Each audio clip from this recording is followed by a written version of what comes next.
ہے 3607 نمبر پہ آتی ہے. اس بندے کو اللہ کے رسول نے ایک پروٹوکول دیا تھا کہ دنیا میں کوئی بھی گواہی 2 بندے دیں گے تو وہ گواہی ثابت ہوگی، لیکن خزیمہ تو ایک بندہ بھی اگر گواہی دے تو تیری گواہی شہادت رجلین، اکیلے کی 2 گواہیوں کے برابر ہوگی. اللہ نے اس آیت کا بھی انتظام کر دیا. اس طرح یہ قرآن پاک ایک کتابی شکل میں ہمارے سامنے آیا.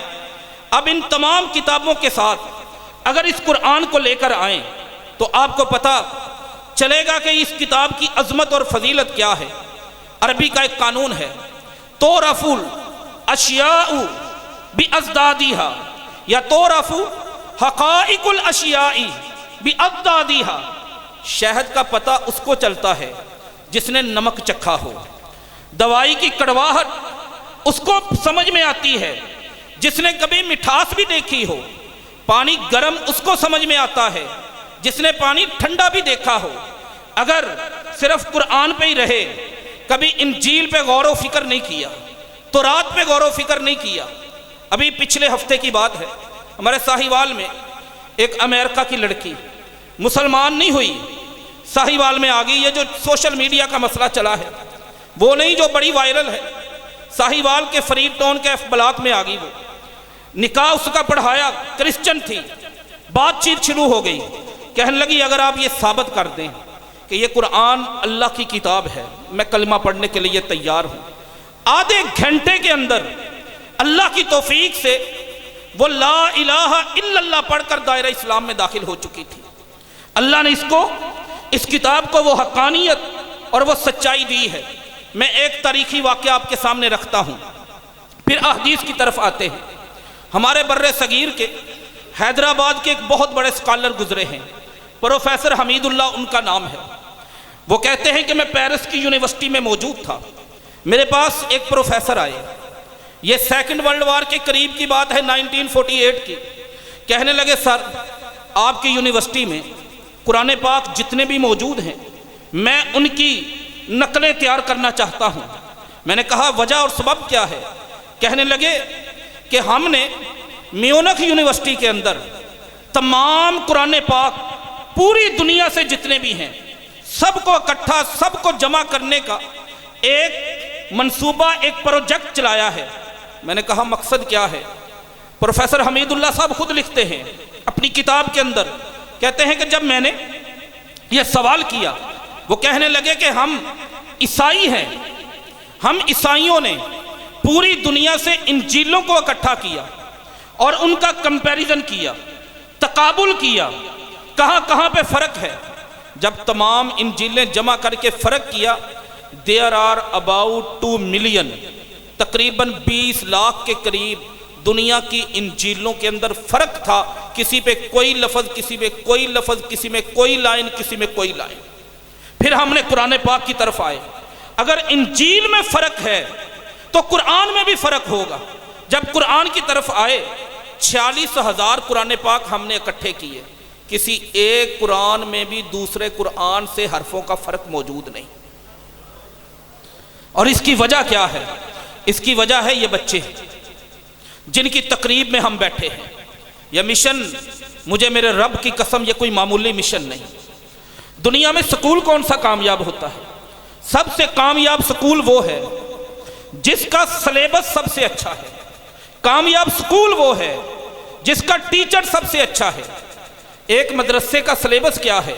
یہ عظیم صاحب کے مدرسے کا سلیبس کیا ہے؟ اللہ کا قرآن. رب کے کلام سے بڑھ کر کسی نصاب میں خوبصورتی ہو سکتی ہے، کسی کلام میں خوبصورتی ہو سکتی ہے. میں ایک اسٹوڈنٹ ہوں، میں نے یونیورسٹی سے ایم فل کیا ہے. میں یونیورسٹیوں کا مخالف نہیں، میں کالجز کا مخالف نہیں. یہ آج کی سوسائٹی کی سب سے بڑی ضرورت ہے. لیکن صرف ایک مثال عرض کرنا چاہتا ہوں. یہ بچہ جو مسجد میں آیا پڑھنے کے لیے، جب اس نے قرآن پاک پڑھنا شروع کیا، پہلے دن قاری صاحب نے، استاد نے اس کو کیا پڑھایا ہے؟ بسم اللہ، بسم اللہ یہ لفظ پڑھا دیا، پوری پڑھا دی بسم اللہ الرحمن الرحیم. کیا مطلب ہے؟ یہ بچہ سارا دن اعوذ باللہ پڑھتا ہے، اس کا تلفظ ٹھیک کرتا ہے۔ کیا مطلب ہے اعوذ باللہ کا؟ میں اللہ کی پناہ میں آتا ہوں۔ یا بسم اللہ کا کیا مطلب ہے؟ میں اللہ کے نام سے شروع کرتا ہوں۔ دوسرا بچہ اسی باپ نے لے جا کے بہترین کسی سکول میں داخل کروایا۔ میم آئی، ٹیچر آئی، اس نے بچے کو ایک انگلش کی کتاب دے دی اور اس بچے کو بتایا کہ C for cat, D for dog. یہ بچہ سارا دن یہ پڑھ رہا ہے، صبح سے شام تک میں اللہ کی پناہ میں آتا ہوں، میں اللہ کی پناہ میں آتا ہوں۔ اور یہ بچہ سارا دن بیٹھا پڑھ رہا ہے۔ C for cat, D for dog کا ترجمہ آپ کر لیں، کتا بلی، کتا بلی، کتا بلی۔ رب کس زبان پہ راضی ہے؟ میرا اللہ کن لفظوں پہ راضی ہے؟ اس بچے کی وجہ سے تیرے گھر میں برکتیں اتریں گی یا اس بچے کی وجہ سے کامیابی اس کو بھی مل سکتی ہے؟ یہ بی ایس کر جائے گا، بی ایس آنر کر جائے گا، یہ ایم ایس سی میتھ کر جائے گا، ایم ایس سی کیمسٹری کر جائے گا، یہ پی ایچ ڈی فزکس کر جائے گا، یہ ایم کام کر جائے گا، یہ کچھ بھی کر جائے گا، دنیا میں اپنا سٹیٹس سیٹ کر لے گا۔ لیکن جو برکت تیرے گھر میں، تیری دکان میں، تیری فصلوں میں اس بچے کی وجہ سے پروردگار کائنات نے اتارنی ہے، وہ دنیا میں کسی اور وجہ سے نہیں اتارنی۔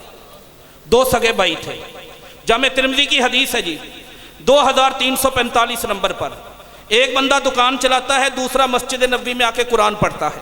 شام کو کھانا کھانے کے لیے بیٹھتے، جب دونوں بیٹھتے ایک دن بھائی کو غصہ آ گیا، تو مولوی بندہ سارا دن وہاں پہ مسجد میں ٹائم تیرا گزرتا ہے، تو کہتا میں اللہ کے نبی سے قرآن سنتا ہوں، میں قرآن یاد کرتا ہوں، اور شام کو میرے ساتھ بیٹھ جاتا ہے، وہیں سے کھایا پیا کر۔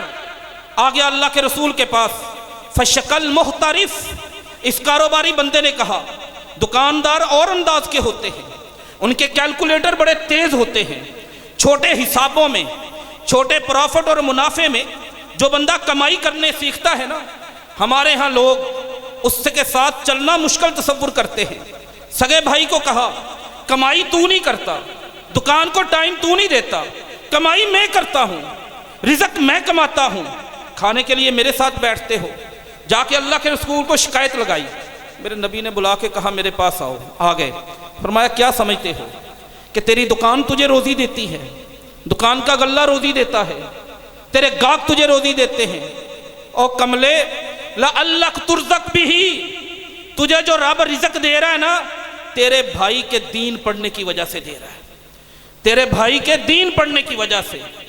اور میں نے ایک شخص کو میں جانتا ہوں، اس حدیث کو جب میں نے سنایا، اس نے اپنے 4 بچوں کو اللہ کے قرآن کے حفظ پہ لگا دیا، اور وہ کہتا ہے کہ میں نے ساری زندگی نوکری کی، میں نے ساری زندگی بزنس کیا، کاروبار کیا، راتوں کی نیندیں حرام کی، اچھی جاب کر کے میں اپنا منہ اور کپڑے کالے کر لیتا تھا، کبھی میرے گھر میں اتنی برکت نہیں آئی جس دن سے یہ نیت کر کے کہ میں اپنے بچوں کو، اللہ کے پیغمبر نے مدینے میں بیٹھ کے فرمایا تھا کہ تیری دکان اس لیے چلتی ہے کہ تیرا بھائی مسجد نبوی میں آ کے قرآن پڑھتا ہے، میں نے اپنے 4 بچے کو مسجد کی صف پہ بٹھایا ہے۔ اللہ کی قسم پیسے نہیں گنے جاتے، سنبھالے نہیں جاتے، اور مجھے پتا چلتا ہے وہاں سے بھی نکل آئے، وہاں سے بھی نکل آئے۔ ہم نے کبھی سمجھا ہی نہیں اس دین کے علوم کی برکت کیا ہے۔ یہ قرآن پاک کا ایک کمپیریزن تھا، قرآن پاک کا ایک دوسری کتابوں کے ساتھ تقابل تھا، اور یہ میں نے اس لیے عرض کیا ہے کہ ہمارے اندر یہ فکر پیدا ہو، اس قرآن کی عظمت پیدا ہو۔ ہم نے اللہ کی قسم نہ اپنے نبی کو سمجھا، نہ اپنی کتاب کو سمجھا۔ قرآن سائنس کی کتاب نہیں، ورنہ میں کم از کم 10 سائنسدانوں کے حوالے یہاں پہ آپ کے سامنے پیش کرتا کہ یہ فنگر پرنٹس بنانے والے سائنسدان تھامسن نے فنگر پرنٹس کہاں سے لیے تھے، قرآن کی کس آیت سے لیے تھے، ریڈار بنانے والے نے سورۃ نحل کی کس آیت سے، اوحی ربک الی النحل، شہد کی مکھی کبھی گم نہیں ہوتی، اپنے چھتے میں واپس کیوں آتی ہے، اور قرآن نے یہ کیوں ذکر کیا ہے؟ اس نے ریڈار بنا لیا شہد کی مکھی پہ ریسرچ کر کے۔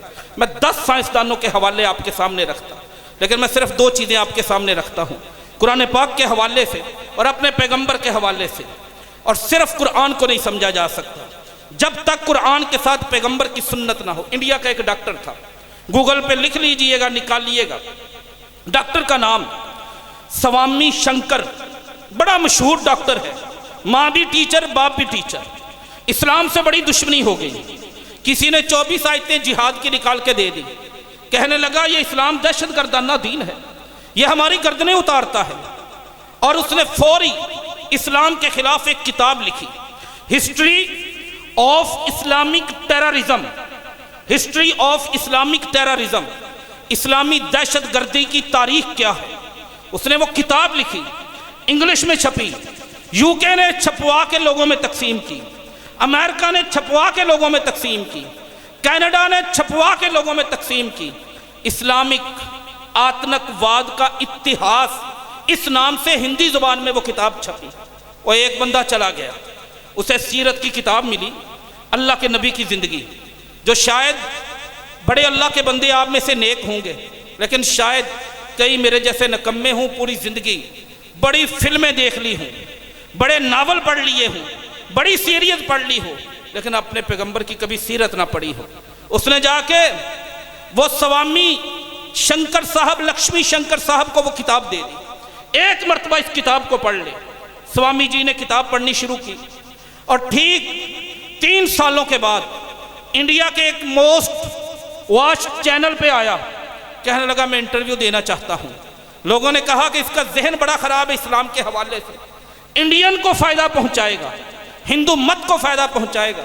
آن لائن آ کے معافی مانگی کہ مجھے معاف کر دیں مسلمان، ساری دنیا کے مسلمانوں سے معافی مانگتا ہوں، جس دن میں نے محمد پیغمبر صلی اللہ علیہ وسلم کی سیرت پڑھی، مجھے یہ سمجھ آئی کہ اسلام سے سچا دین کوئی نہیں۔ اب اس کی ایک اور کتاب ہے کہ اسلام دہشت گردی یا ایک مثالی دین، اسلام آتنک یا آدرش، یہ اس نے کتاب لکھی۔ جب سیرت پڑھی قرآن کے ساتھ تو پتہ چلا کہ محمد رسول اللہ کی زندگی ہے کیا، صلی اللہ علیہ وآلہ وسلم۔ شیخ صاحب نے جو فتنوں کے حوالے سے کہا تھا، یہ 2 چیزیں ہی علاج ہے۔ وہ گھر کبھی فتنوں سے نہیں بچے گا، وہ دکان کبھی فتنوں سے نہیں بچے گی، وہ بزنس کبھی فتنوں سے نہیں بچے گا، وہ سوسائٹی، وہ معاشرہ کبھی فتنوں سے نہیں بچے گا۔ جس فتنے میں، جس معاشرے میں، جس گھر میں ہر چیز کا ادراک، احساس، شعور، تدبر، تفکر، علم، تعلم موجود ہے، لیکن قرآن اور سنت کا علم موجود نہیں۔ ایک مائیکل ہارٹ بہت بڑا رائٹر گزرا ہے، اس کی کتاب دنیا میں بہت زیادہ چھپی ہے، بکی ہے، تقسیم ہوئی۔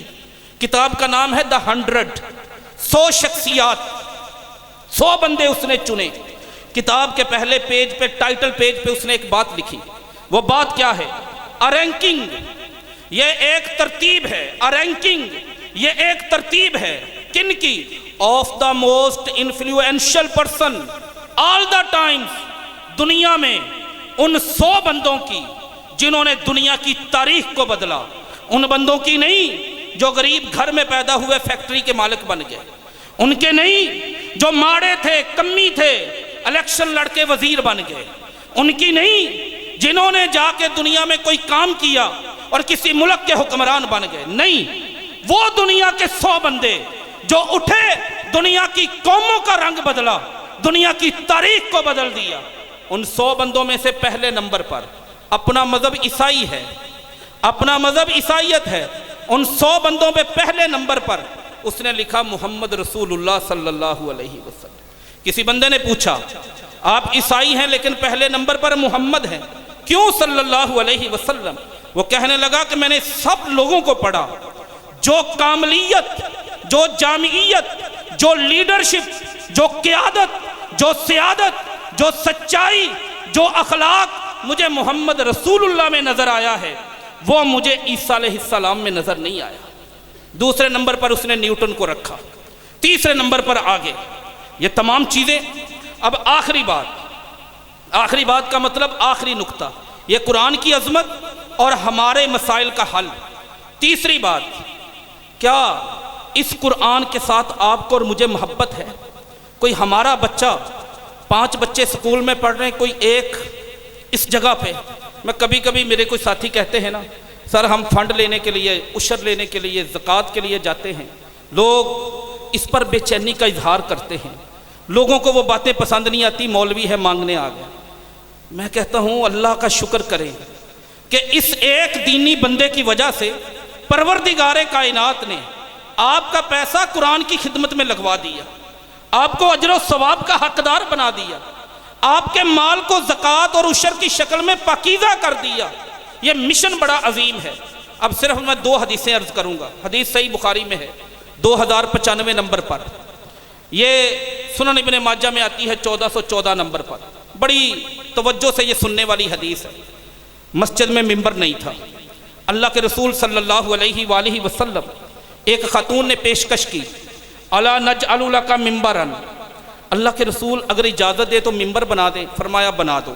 اشارہ ہی کروں گا میں مکمل حدیث کی بجائے۔ ممبر آ گیا۔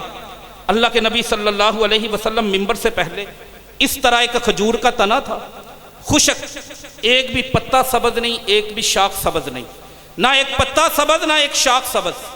اس کھجور کے تنے کے ساتھ ٹیک لگا کے آپ لوگوں کو جو قرآن کی آیتیں اترتی وہ لوگوں کو سنایا کرتے تھے۔ نبی کریم صلی اللہ علیہ وسلم ممبر آیا، آپ ممبر پہ قدم رکھنے کے لیے گئے، اچانک مسجد بچے کے رونے کی طرح رونے کی آواز سے گونجنے لگی، سسکیاں ہیں، یا انو انین السبیشی۔ اللہ کے نبی صلی اللہ علیہ وآلہ وسلم نیچے اترے اور اس کھجور کے تنے کو اپنے بازوؤں میں لیا، اپنے سینے سے لگایا، یسکتہ، تھپکیاں دی اور اس کو خاموش کروایا، اور وہ اس